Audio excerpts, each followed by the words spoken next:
So, welcome to the Uprise Collective's Demystifying Disability speaker series. Payment links in bio, mutual aid, social media, and our shared responsibility in social justice for further marginalized Black communities. I'm your presenter and facilitator, Tiezst Taylor. Okay, so introducing me. Tiezst Ty Taylor, they, them, is a disabled Black African-American femme who is queer and non-binary trans. They are a radical educator, artist activist, poet, essayist, and storyteller. They have earned degrees in education and are a proponent of the disability justice and abolitionist frameworks. They use their art and research to educate, heal, nurture, radicalize, and catalyze change for all marginalized peoples. Additionally, I have been an organizer for mutual aid since 2020, and I'm a recipient of support from many trans-focused mutual aid organizations. I'm sorry, this is blocking my view. Okay, workshop description. This presentation will examine the social justice practice of social media-based mutual aid as a mechanism for supporting the most marginalized members of Black communities, especially those who are disabled. I will clarify what mutual aid actually is and debunk myths about mutual aid. It will include an analysis of further marginalization in Black communities and its implications for strategizing mutual aid solutions to best meet our community's needs. I'm sorry. Brianna, is it possible if there's something in the chat, can you let me know? Because I'm unable to see the chat this way. Yes, absolutely. Okay, thank you. Presentation overview, today's flow. So the major sections of this presentation are first, a look into mutual aid, then examining our shared responsibility, followed by social media and social justice, and we'll have conclusion and a Q&A. And all questions are welcome. All levels of experience with social justice and mutual aid are welcome. Learning goals. Today, we will succeed in Target 1, understanding mutual aid as a community effort of shared responsibility, easily accessible on social media. Target 2, using our developing understanding of mutual aid to devise strategies of participation. So again, this is for people interested in mutual aid, people who may be participating, also for people who are interested in social justice. You don't have to walk away understanding all the solutions to things that come up with mutual aid, or, it's okay to walk away with a beginner's understanding or a developing understanding. And I can provide the link to this presentation afterwards. And of course, this is being recorded. Okay, so for the first icebreaker, what does community mean? What do we owe each other? I'd love for folks to, participate in the chat. If someone wants to raise their hand, that would be great. All right, so just for your consideration, I have this tweet from Unk Monday's Baby, a reminder about the stakes at hand for today's topic. It says, when Black people crowdfunding don't get our goals met, we die. It really just comes down to that, a fast-tracked path to our deaths.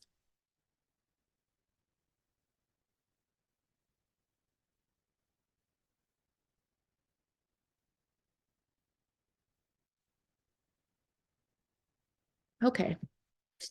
So what is mutual aid?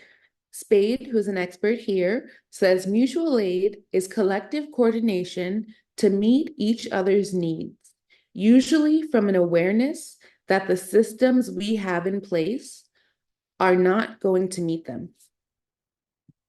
and we'll get into the myths, but something to consider is if people have the misconception that mutual aid is just handouts or mutual aid is just individual, we're missing the point. We're often failing to organize. That's why I believe this presentation is so important.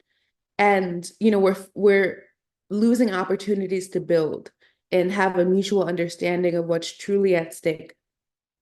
Environmental crises shows the government failing to meet needs. And if you think in recent years, there's been tons of environmental crises.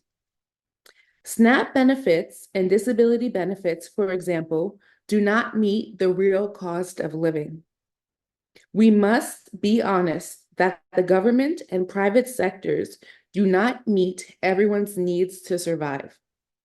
Some people may feel like, oh, there's so many requests. People are always asking for help. That's because people do need help surviving. And I think it's important to remember, accessibility, marginalizations. People want to survive and people want to have their needs met. People want to thrive. And none of this is just about again, individual failings or an individual basis. This is happening to us as a society, right? The housing crisis, homelessness is not just coming for one individual. It could be you. The housing crisis is coming for all of us. So many millennials talk about how they have dreamed of having a home and they can't afford to buy a home. They may be living in a city with 3 to 5 roommates.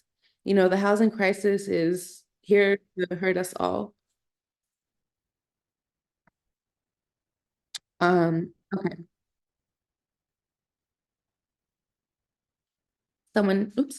Someone just joined. Welcome. Okay. Why mutual aid? It is a necessary sustainability response to ableism and racial, economic, environmental, gender, and sexuality-based violence.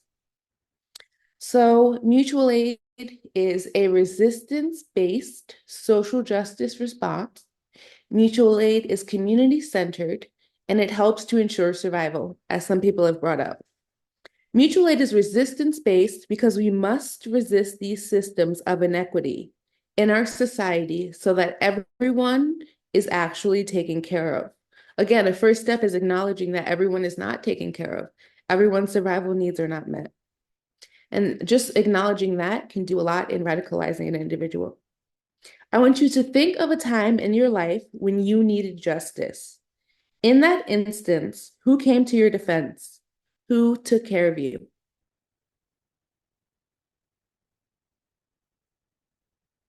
Does anyone have an example of a time where they needed justice? How did you handle the situation?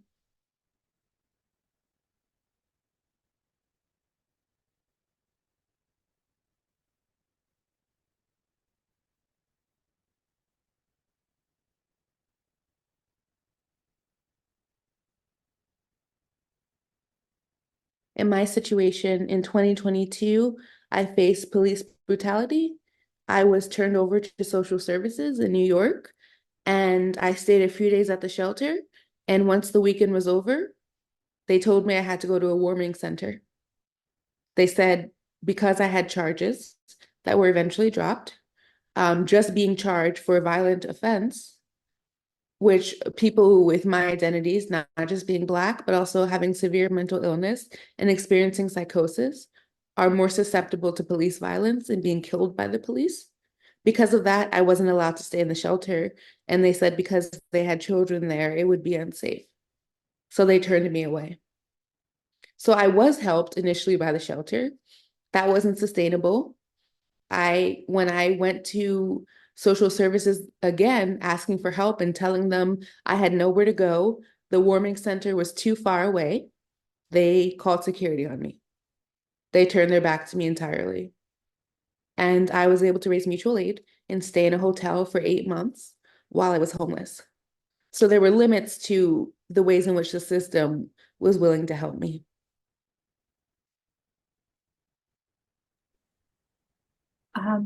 A few folks are answering in the chat, Ty. Uh, Marlo says close friend or family support. Stacy says, as my hospital, workplace, and friends, etc., were dropping COVID precautions, I found the only community who were speaking out against the systems were those within the disability system. This community became a lifeline for me in the following years. All right, so these are examples of the ways in which people have been failed. And when we get into examples of mutual aid, we'll talk more about the COVID-19 pandemic and the ways in which people have deeply and continuously been failed by the system. This brings us back to mutual aid being community-centered. Further marginalized Black folks cannot rely solely on government or nonprofits for aid. Recently, with the rise of transphobic policy, it's been harder for nonprofits to raise mutual aid for trans individuals. There are Black trans organizations that gave me so much help in 2020, and with the uprising of these transphobic policies, I've been able to receive less help. One organization is basically trying to start organizing campaigns to get funding because they're not getting money from donors. So, what do we do when that happens and we rely on these nonprofits? If they're asking for funds and they can't get funds, right? We're in the same situation. We need funds too. And as people point out, giving these funds to individuals is having that access line is pretty immediate in saving lives.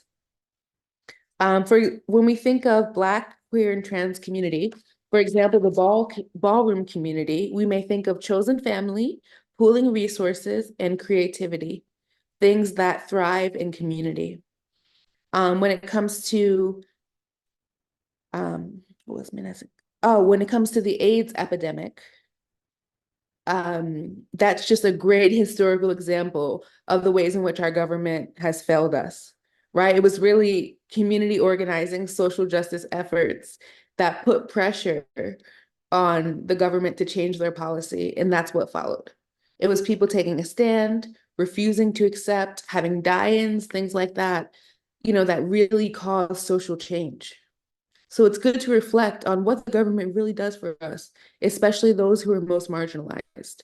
And people do compare the AIDS epidemic to COVID and feel like history has been repeated in terms of the government being willful and refusing to really take on this cause. It's gotten so hard to track COVID infections. It's gotten so hard to go about our lives because we have rise in infections. We have vaccinations about once a year. We're just not getting our needs met, and people have died, and some of us haven't forgotten that. In the most dire circumstances, community action drives us forward, and your examples highlight that.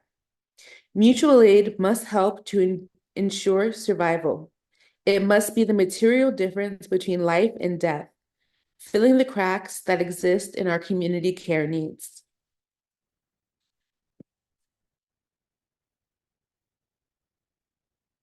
Examples of mutual aid. Mutual aid is more than monetary support, although redistribution of income is a key component because of economic disparities in our society. So this has been mentioned, mass blocks throughout the country, right? Mass distribution is an example of mutual aid. Most major areas across the US have mass blocks that help ensure access to high quality masks and tests. Keeping up with the cost of masks and tests when the government refuses to provide them to us on an ongoing basis means communities have to band together to take over that responsibility. Mask blocks are doing some of the most radical work out there. Right? We have care packages. How many people have received a care package? I believe someone mentioned herbal support. I don't know if you were in the same situation as me, but this is the form of mutual aid that says I got what will help you right here. I've received a care package with herbal allergy tea, a balm for bodily pain, and a tincture for anxiety from an organization that provides herbal care packages for BIPOC individuals. We have ride shares. In many areas, access to public transportation is a problem, costly, and now we are seeing things like mandatory bag checks in the New York City subway. It means a lot for people to be able to access private, convenient rides that gets them right to their location. Having a car is a privilege. I think it's important to realize that. And there's a lot that can be done with that privilege. In West Philly, I frequently got funding for Ubers and rides to doctor's appointments through a Black trans organization that focused on mutual aid and reparations. Right? Black people do not have reparations from the state. The state has already failed us and continues to fail us as people call for reparations for Black individuals. So this is another example of government failing, but many people do see mutual aid organizing as a way in which reparations can be given. And I do think that's valid. And, I guess the truth of the matter is we may never see reparations from the government as Black people. And understanding that fight has been a long time coming. I do appreciate the effort that many people make to give reparations to Black people. Okay, our final example is skill sharing, one of the most accessible forms of mutual aid. We all have different skill sets that can be utilized by our community. For me, I am not a handy queer, have no handy skills whatsoever, but I am a great cook. So last year when my uncle died suddenly, I was making food, putting it in Tupperware for my aunt while she dealt with her grief, and that just made it easier for her to get through. I've had handy queers come to help me disassemble my bed for moving. It's okay to offer skills. You may not be able to offer all the different examples of mutual aid, and that comes with assessing your capacity. But what you can do is meaningful, and being willing to help is important. Were there any comments? Do people have examples of their favorite forms of mutual aid?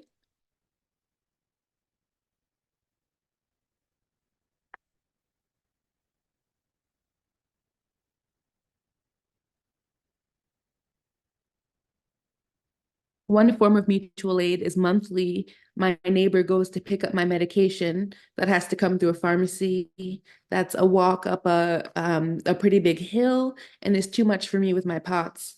And I mean, that's pretty incredible. Someone to pick up that medication for me. I would not be able to get through without that medication and without their help. So it can really look different.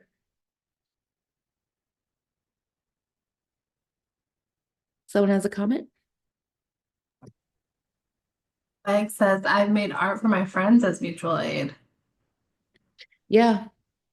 There was a mutual aid project I did last year where I sent postcards to friends to help cheer them up. I think it was in preparation for Valentine's Day.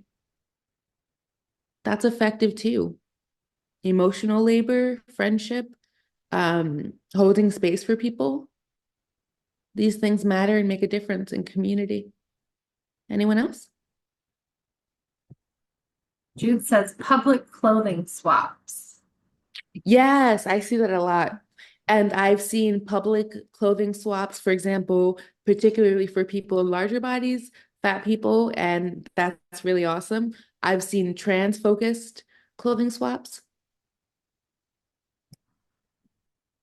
And Stacy says appointment support, attending with someone as their support person. Yes, yes. There are some things money is needed. There are some things that money can't buy. Um, you know, Showing up is a big deal. Anyone else? Okay, let's get into the dirt. 3 false ideas that undermine mutual aid movements. The first one is charity. That's a myth. Mutual aid is not the result of superiors helping the less fortunate. It is a deliberate fight against these systems that are designed to kill and deplete us, right? In the mutual aid community, we say solidarity, not charity. Mutual aid is not about those who are better, saving those with less. Mutual aid must confront the fact that poverty and racism are systemic, and that to survive these systems, we must pool resources. The next myth is scarcity. Capitalism and colonialism rely upon the competition for and hoarding of the resources most necessary to survival. The earth provides us with plenty, and this scarcity is manufactured to further these systems. And not interrogating these myths, not being aware of them, means we fall prey to these myths, and they do interrupt our organizing. They do interrupt our community efforts. They interrupt our very understanding of what is at stake and what people go through. It's so easy to mistake poverty as individual failing, right? You get deeper into this work and you get radicalized when you realize there's no need for scarcity. We can look at eviction protection as a site of radicalization. Losing housing is traumatic and awful and can make clear that housing is a human right that is often treated like a privilege. Another example of scarcity, there are more than enough apartment buildings, housing available in the United States. They stay empty. Eviction support unspools into other issues such as homelessness, housing policy, and tenants' rights. Tenants' rights organizations do very radical work. There are groups of people who come out to support folks getting locked out of their homes and evicted to ensure it is happening legally, to document, and to show strength in numbers. We can also see how earlier in the pandemic, there were government programs in place for rent relief and eviction moratoriums. Now that those programs are over, we must fend for ourselves, and community organizing is our best recourse. Did anyone else benefit from these eviction moratoriums or the rent relief programs? I know I did. And as soon as they were up, people began to deal with more homelessness. So again, a situation where we're told to seek government support, we do, and it's not lasting.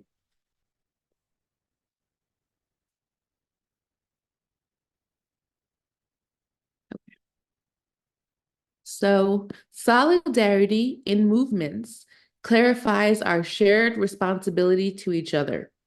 When we work together towards mutual goals and connect our struggles through theory and practice, we facilitate solidarity, which in turn strengthens our fight. There are many people who were radicalized once they became disabled from long COVID and then started organizing with these mask blocks, as we talked about, organizing individually to get people masked and test. And so those people may not have been confronting their ableism in the past or really involved in disability justice work, but one issue unspools into the next. And that's how we build solidarity. That's not the only example. Going back to tenants' rights organizations, that builds solidarity across communities as well. Tenants' rights organizations are often built, in different communities. And I will say that seeking help from a tenants' rights organization definitely radicalized me. I was attending workshops and I had like one-on-one interviews with lawyers. I learned a lot about advocating for myself, and I take those lessons with me. In addition, I'm able to refer other people to those resources when they're seeking support with housing. Spade says that solidarity and an ever-expanding commitment to justice emerge from contact with the complex realities of injustice.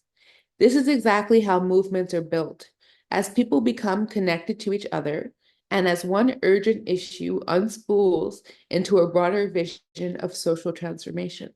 So this is where we see that all our issues are connected when we admit or accept that these things are systemic, when we admit that certain issues come for the most marginalized first, and then become a bigger issue with society as time goes on, as greed builds, things like that. I feel like one example is some of the downsides of AI. At first, people may have felt that AI was just impacting celebrities with deep fakes and things like that. Then we started to see influencers be affected. We're seeing scams that are reaching everyday people. We're seeing content being stolen from, again, not just celebrities, from influencers, from artists of all kinds. So I feel like that's important to definitely think about. Let me just check. Okay, I have to move this. Our shared responsibility in social justice for further marginalized Black communities. So we're going to get into these deeper marginalizations. Some of the most marginalized Black communities include those who are disabled, deaf, neurodivergent, and or chronically ill, transgender and gender nonconforming or gender expansive, unhoused, current or formerly incarcerated, and sex workers or participants in the sex trade. Other further marginalized Black communities are those who are HIV positive or in the positive community, undocumented migrants, children in the foster system, and adults who have aged out of the foster system. These people are particularly dealing with oppression. Mutual aid for these aforementioned communities must address the most pressing issues they face, which may be different from the concerns faced by the larger Black population.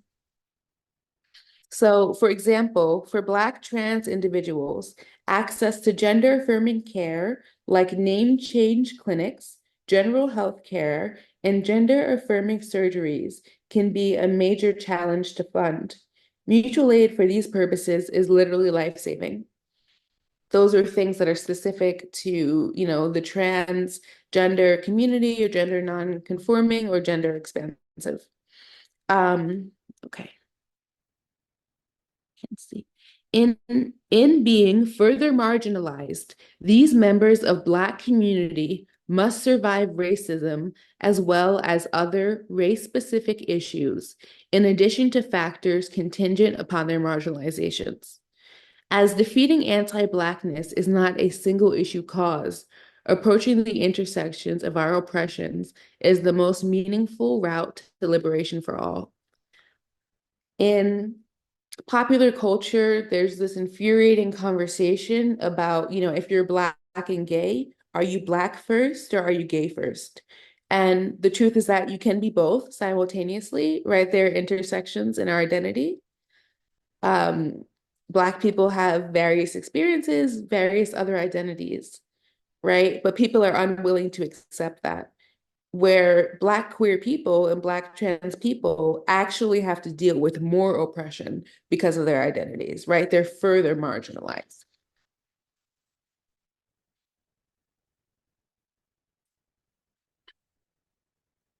Okay, so solidarity in movements. Oh, wait, I read that already. I'm sorry. Or did I? Hold on. Nope. Did I read this? I don't know. I'm confused if it's going back or forth. It's going.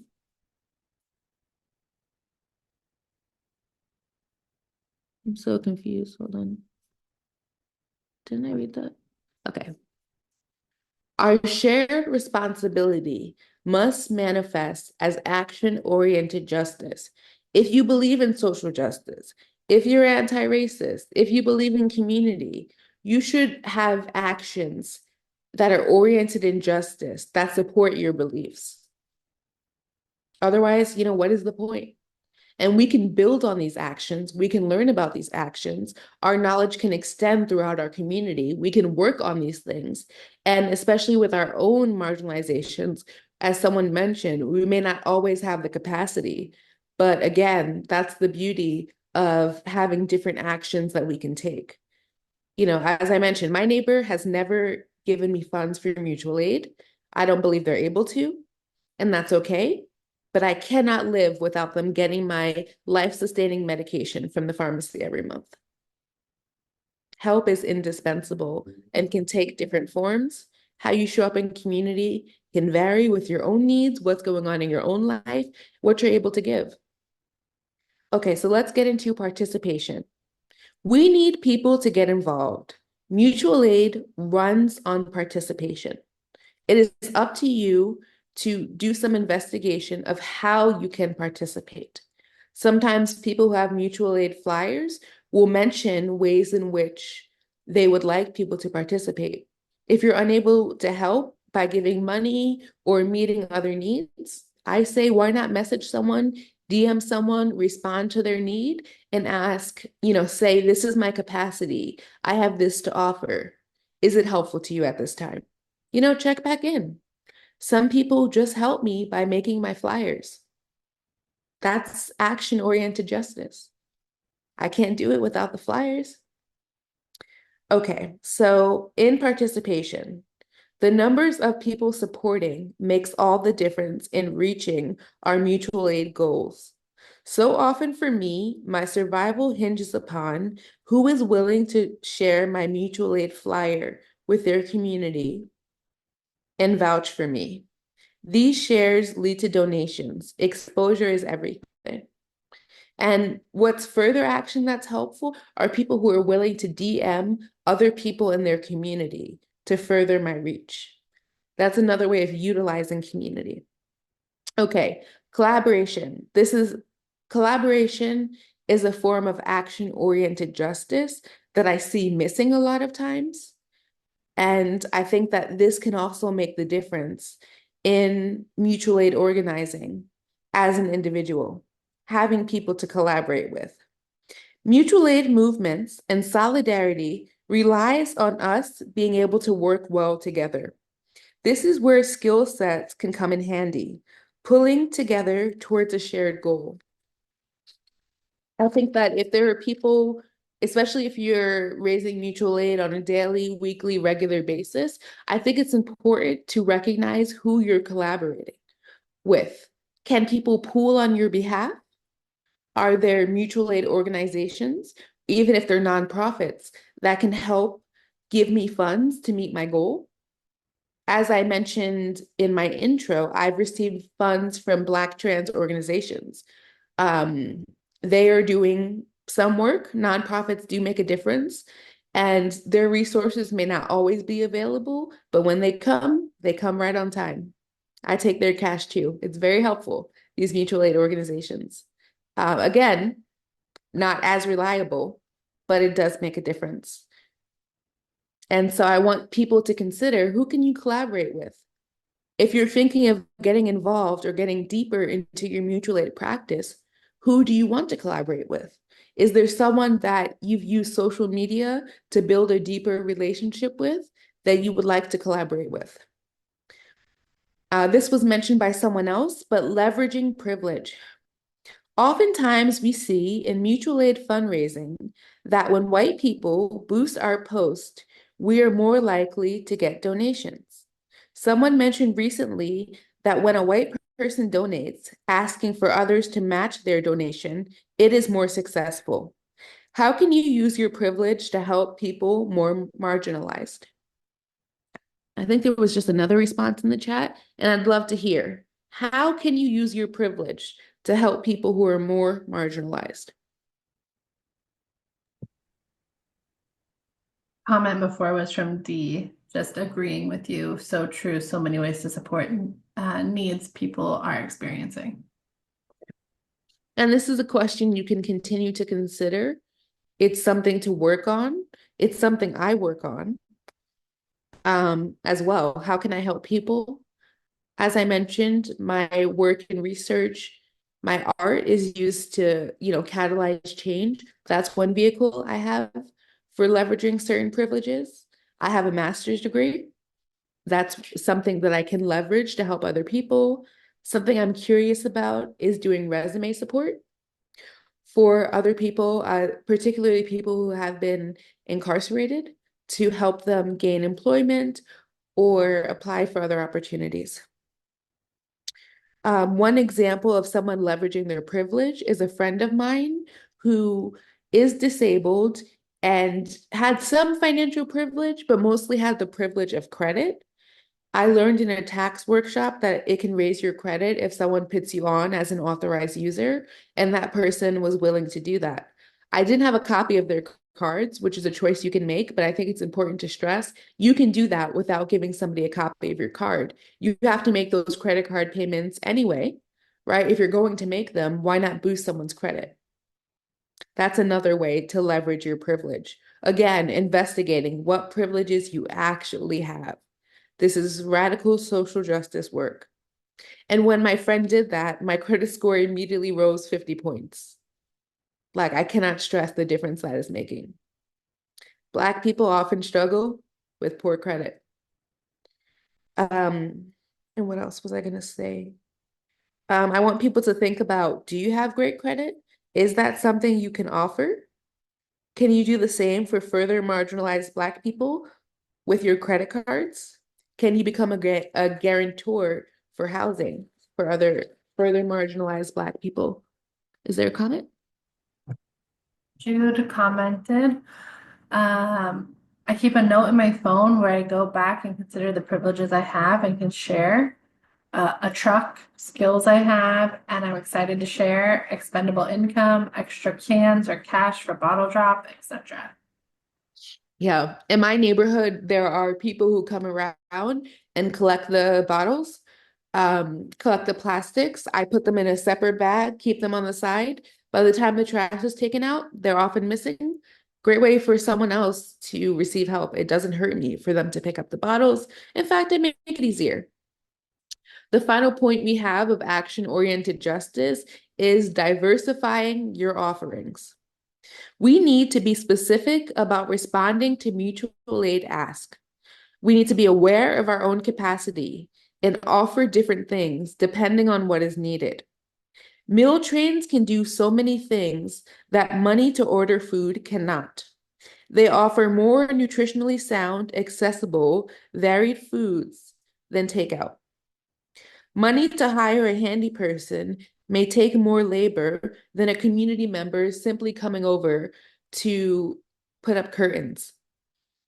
And I think it's important to realize how isolating poverty is, how isolating being further marginalized is. Sometimes people need company.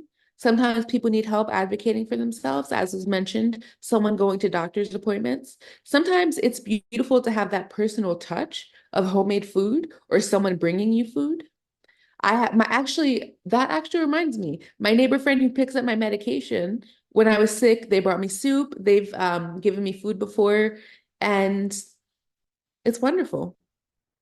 What are comments? I see one more in the chat. Oh, Camille was responding to Jude saying that's such a good idea to have the note in your phone. And as I mentioned, I'll put the link to this presentation in the chat at the end. This is being recorded. This is not a one and done, aspect of social justice. We need to keep investigating, asking harder questions, bringing these questions to our community, having further discussions. All right, now we're going to get to social media's role in our pursuit of social justice. During the onset of the COVID-19 pandemic, we as a society lived our entire lives online because we were separated from most in-person contact. There are people who are still living like that. 5 years later, much of mutual aid organizing still takes place online because social media is a concrete part of our everyday lives. However, engaging and responding to ask for mutual aid cannot be treated with the casual nature with which we approach to liking selfies on Instagram. It is imperative that we all adapt best practices to uplift and support those of us surviving the worst conditions in a way that leads to both ameliorating those conditions and liberation for us all from the systems that engender these conditions in the first place. So there may be the shorter term work of meeting somebody's needs on a monthly basis or while they're going through changes or events that happen in their lives. And then there's the longer work of liberation.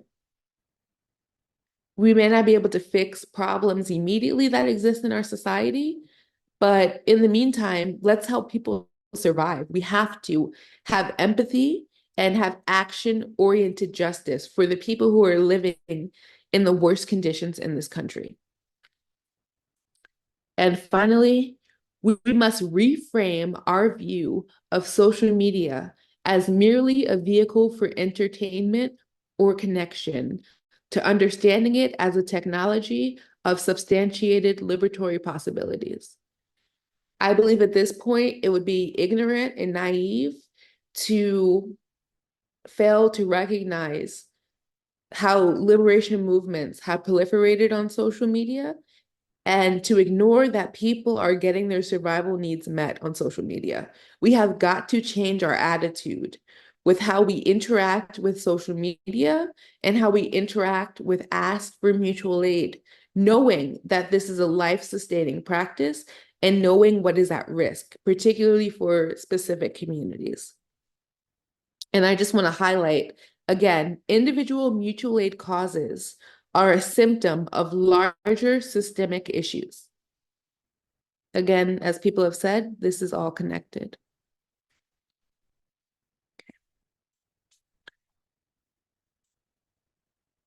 Now we're going to talk about the ills of social media. The characteristics of social media render it one of the most ideal environments we have to promote and engage in mutual aid as social justice. I mean, this has saved my life. Social media has literally saved my life.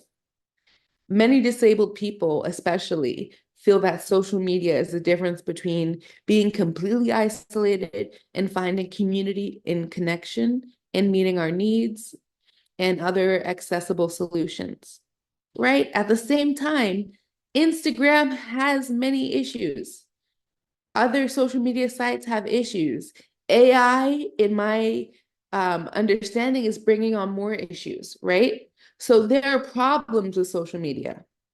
Taking advantage of the environment of social media for the benefit of social justice and mutual aid means that all of the ills of social media also impact these goals. So when it comes to Instagram, I have a lot to complain about. Other people complain too. People will post something and say, please comment if you see this, I'm shadow banned, right? Posting certain social media topics, the more radical they get reported, people get shadow banned. Sometimes commenting with your Cash App and other things will get, your content flagged as spam. These issues are even more dire when you rely on social media to survive. Okay, I'd love to hear from y'all now for the discussion question. How can we reconcile social media's downsides with the fact that it makes for a great environment in which to undertake social justice efforts such as mutual aid? Love it or hate it, I need Instagram to survive. How can we have solutions for knowing that we need this to survive? Many people do, but it has many issues that come about. Any ideas? I will talk about possible solutions I've come up with. Putting equity at the forefront of our mutual aid movements. First of all, we need to prioritize interrogating desirability. Interrogate who gets the most support on social media, because oftentimes these are people who are the most aligned with dominant white supremacist beauty standards. This goes along with my second point, confronting colorism. Call out the fact that those who have darker skin are relegated to the margins in mutual aid communities. Highlight mutual aid campaigns of darker skinned individuals.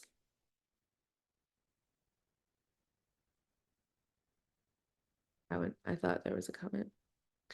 Um, this is important with centering the most marginalized by listening to and focusing on the mutual aid needs of further marginalized Black people. And I think that it's important to, just along the lines of colorism, someone may not be more oppressed than someone who's multiply marginalized. It's important to look at the context and see what's happening. But if you're confronting colorism and you're interrogating desirability, that will help handle some of the more insidious ways white supremacy functions in mutual aid communities. As far as centering the most marginalized, you can do this by supporting people having their own agency and being at the center of their own mutual aid campaigns. You need to be wary of very privileged people accepting money on behalf of more marginalized people and those spreading concepts of white saviorism. Anyone can have their payment links in bio. We need to be supporting folks directly as much as possible. There's some people, their PayPal gets shut down. They may not have access to certain apps. If you are collecting funds for someone else, which is an important way to show up if you can, send those receipts, take those screenshots, be transparent and be accountable. You also should not be collecting funds on someone else's behalf without their permission and consent. Finally, we have informed practice with appropriate theory. You need to do your research and read up on social justice and social movements of the past and apply that information in the correct context. I tried to make this presentation a combination of theory on mutual aid and examples of practices taking place in mutual aid organizing. Like I said, when you have the link, when you have the recording, share this information. Let's make it open and accessible. And, I have a resource page as well for further reading. So we can do that together. Some people form in their community book clubs and they do readings. Some people have shorter term projects, sending out links or recommendations. So these are important things to consider. We can learn in community. Okay. So this is a part of the update for this presentation. I added additional considerations. Number one, it is soul crushing and vulnerable work to continually ask for help, only for one's needs to go unmet. It's painful. It's really hard to keep putting yourself out there and to continue to ask for help when your needs are getting ignored. I just want people to remember that this can be heartbreaking work, that it's exhausting. I'm tired of being on Instagram. There are times where I don't want to have to deal with it. There's times where I'm tired to the bone, but I don't have a choice. I have to do this for my survival. Two, Black life is systemically undervalued, if valued at all. And many people are accustomed to watching Black folks experience violence regularly without receiving justice. So this is why it's so important to be oriented to social justice, because for some people, Black folks being killed by the police, for example, is just how it is and how it's been. We can change, right? Our goal is liberation for all. Our goal is to focus on survival, to name some. This is unacceptable. We can change the way things are, and we can help people who are experiencing the worst conditions.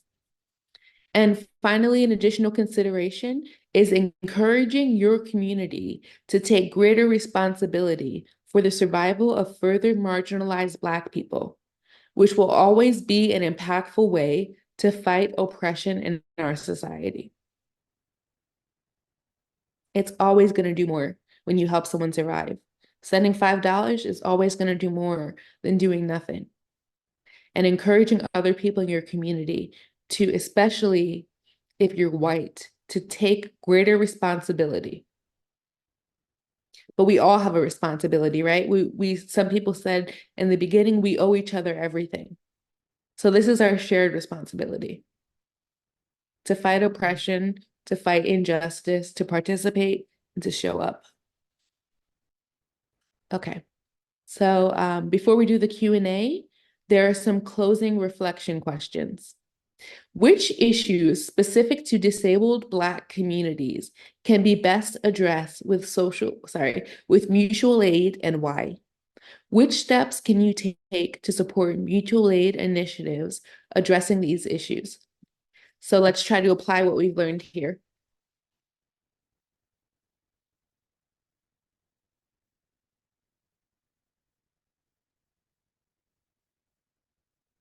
Any ideas?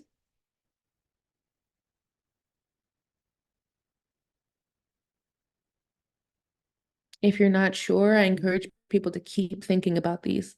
Take these questions to your community. Ask these questions to your family. Do not let the work and effort stop here.